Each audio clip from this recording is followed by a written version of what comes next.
Hi all, Thursday lunch box recipe பார்க்கலாம்.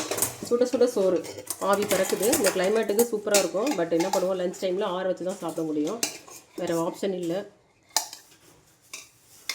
அகிலாவோட அப்பாவுக்கு தான் வந்து பேக்கிங் நடந்துகிட்ருக்கு.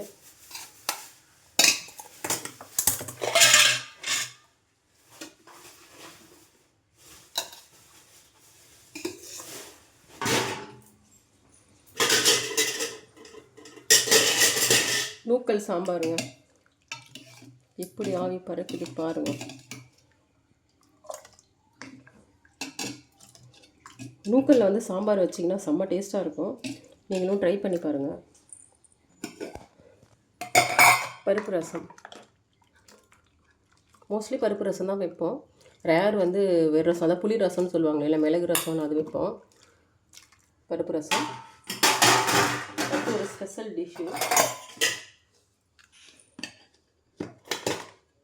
மேனி தகதகன் மின்றதுக்காக பொன்னாங்கண்ணி பொரியல். இந்த பொன்னாங்கண்ணி பொரியல் வந்து நீங்கள் 48 நாள் கண்டினியூவாக சாப்பிட்ருந்தீங்கன்னா அவங்களோட மேனி தகதகன் பொண்ணும் அப்படி ஜொலிக்கும். நீங்களும் ட்ரை பண்ணி பாருங்கள்.